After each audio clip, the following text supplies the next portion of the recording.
Hi friends, welcome to Telugu cult films. ఇప్పుడే సత్యం సుందరం cinema చూసాం భయ్య. సినిమా గురించి చెప్పుకునే ముందు ఇద్దరు గురించి మాట్లాడుకుందాం. ఒకటి అరవింద్ గారి గురించి, రెండు కార్తిక్ గారి గురించి. అరవింద్ గారి గురించి ఏంటంటే, ఎప్పుడూ మనం బాంబే సినిమాల్లో ఒరికే చిల్లక అని, తర్వాత కూచుకున్నమ్మ, ఇలాంటి సాంగ్స్ అన్నీ, తర్వాత రోజా సినిమాలో నా చెల్లి రోజావే, ఇలాంటి అద్భుతమైన సాంగ్స్ అన్నీ వింటున్నప్పుడు మనకు ఒక తెలియని మూడ్లోకి వెళ్తాం.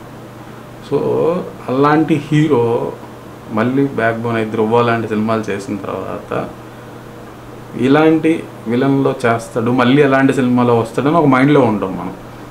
అలానే కార్తిక్ గారి గురించి ఖైదీ అని, కాకి అని, ఆయన డిఫరెంట్ సినిమాలు చేసుకుంటూ ఆయన వస్తున్నాడు. సో వీళ్ళిద్దరు కాంబినేషన్లో ఎలా వస్తుంది సినిమా అని చెప్పేసి ఒక ఎగ్జైట్మెంట్తో వెళ్ళాను. కానీ మనకేంటంటే, ఒక వీళ్ళు తెలివిగా ఒక మంచి ఎమోషన్ పాయింట్ని తీసుకొచ్చారు సినిమాలో. అంటే మనం ఎంత దూరంలో ఉన్నా, మనం పుట్టిన ప్లేస్లో ఎప్పుడైనా రావాలి. ఒక పండగలు అవ్వచ్చు, దేనికైనా, పెళ్ళిళ్ళకి కానీ దేనికైనా ఒకరి దేనికి ఒక చోటుకు రావాలి. మనం ఏదో పెట్టుకొని ఒక ప్రాబ్లం వచ్చినంత మాత్రాన దాన్ని వదిలేసి, ఊరిని వదిలేసి మనం ఎక్కడికో వెళ్ళిపోయి ఉండాల్సిన అవసరం లేదు. ఉన్నా ఎప్పుడైనా రావాలి. ఎందుకంటే మనకంటూ చాలామంది ఉంటారు. పక్కనింటి వాళ్ళు అవ్వచ్చు, లేదా చుట్టాలు అవ్వచ్చు, తమ్ముడని పిలిచేవాళ్ళు, అన్నయ్యని పిలిచేవాళ్ళు, బావని పిలిచేవాళ్ళు, ఇలాంటి వాళ్ళు చాలామంది ఉంటారు.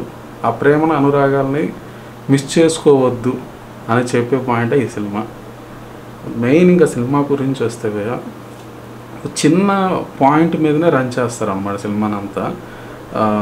చిన్నప్పుడు అరవింద్ గారికి జరిగిన ఒక ప్రాబ్లం, అంటే ఒక ఫ్యామిలీ మధ్యలో ఆస్తి గొడవలు వచ్చి వాళ్ళంతా ఆస్తినంతా వదిలేసుకొని వెళ్ళిపోతారు అన్నమాట. సిటీ వెళ్ళిపోయి ఒక చోట బతుకుతూ ఉంటారు. ఎంతో ఇష్టం అనమాట ఆ ఇంట్లో ఉండటానికి, కానీ అక్కడనే ఉండాలి, ఆయన వస్తువులన్నీ అక్కడే ఉంటాయి, ఆయన పెంచుకునే ఏనుగు కానీ, సైకిళ్ళు కానీ, ఎన్ని పల్లెటూరు వాతావరణంలో అక్కడే ఉండాలి అనే మైండ్లో ఉంటాడనమాట ఆయన. సో ఆయనకి ఇలా జరగటం వల్ల తట్టుకోలేకపోతాడు చిన్నప్పుడు ఆయనకి.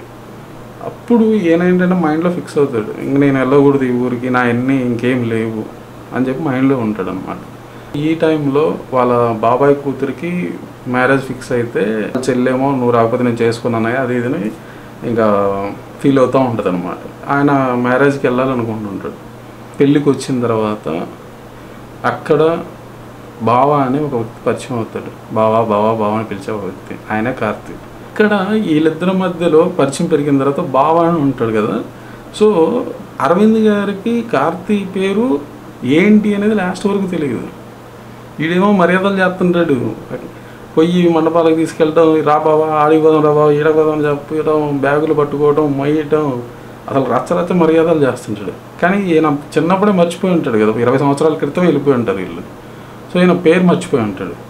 ఈ పేరు ఏంటి అనేది తెలుసుకునే పాయింట్ మీద నడుస్తూ ఉంటుంది. పక్కన పిలిచి, అన్న పక్కన తిరుగుతున్నాడు కదా, ఆడ పేరు ఏంటని అడిగిలో కార్తీక్ వస్తాడు. ఏంటి బాబు ఏదో అంటున్నావు అంటాడు. ఆయన అయితే మాత్రం ఇంకా సావ కొట్టేస్తాడు పోయి. ఆయన తమిళ్ యాక్టర్ కంటే తెలుగు యాక్టర్ అని చెప్పుకోవడమే చాలా మంచిది అనిపించింది నాకు. అంటే నాకు తమిళ్లో మనం చూడలేదు కాబట్టి నేను తెలుగులో ఎక్కువ చూస్తుంటాం కాబట్టి నాకు అలా అనిపించేసింది.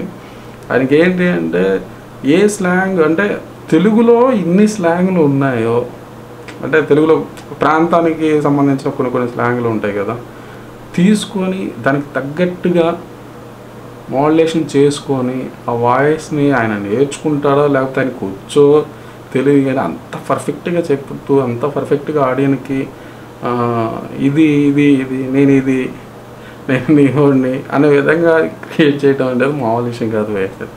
నాకు ఆయన మాట్లాడుతుంటేనే సరదా నవ్వు ఉంటుంది అన్నమాట సినిమా అంతా కూడా ఆయన చేసింది.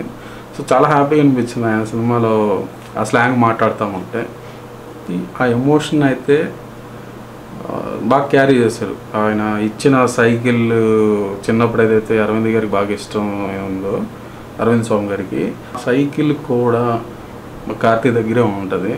సో ఆ సైకిల్ వేసుకొని వీళ్ళు తొక్కటం, ఇలాంటివన్నీ ఫన్ని, ఆ ఎమోషన్ని క్యారీ చేస్తూ ఇద్దరు సినిమా చేశారు భయ్య. చాలా అంటే చాలా బాగుంది సినిమా, మీరు కంపల్సరీగా చూడండి.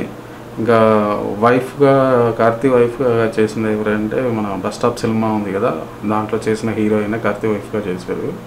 అరవింద్ స్వామి గారి వైఫ్గా వచ్చేసి మన ఇది కాంచనా సినిమాలో లారెన్స్ గారి వదినగా చేశారు కదా, ఆమె చేశారు క్యారెక్టర్. సో ఇక్కడ ఓవరాల్గా చేసిన వాళ్ళందరూ మాత్రం అంతా బాగా చేశారు. ఆ లొకేషన్స్ అవ్వచ్చు, ఎవ్రీథింగ్, ప్రాపర్టీ ప్రతిదీ కూడా ఆ పల్లెటూరు అట్మాస్ఫియర్ని మొత్తం సెట్ చేశారు. అది బాగా అనిపించింది. ఒక పల్లెటూరుకి వెళ్ళిన ఫీల్ అయితే కలుగుతుంది సినిమా అంతా. మీరు చూడండి, బంధాలని మిస్ చేసుకోవద్దు. ఎన్ని ప్రాబ్లమ్స్ అయినా రాని అందరితో కలిసి హ్యాపీగా ఉంటే అక్కడనే సంతోషం దొరికిద్ది అని చెప్తాడు సినిమా పాయింట్లో. ఆ పాయింట్ మీదనే రన్ చేశారనమాట సినిమాని. అది నాకు బాగా అనిపించింది. మీరు కూడా చూడండి. చూసిన వాళ్ళు ఎవరైనా ఉంటే కింద కామెంట్లో పెట్టండి మీకు ఎలా అనిపించిందో. కంపల్సరీగా అయితే లైక్ చేసుకోండి, కామెంట్ పెట్టండి, సబ్స్క్రైబ్ చేసుకోండి. ఓ మంచి సినిమాలు ఏమైనా వచ్చినప్పుడు మీకు చెప్తూ ఉంటాను. సో ఎలా ఉన్నా సినిమాలు చెప్పాలి కాబట్టి చెప్తూ ఉంటాం. Thank you so much. Bye bye.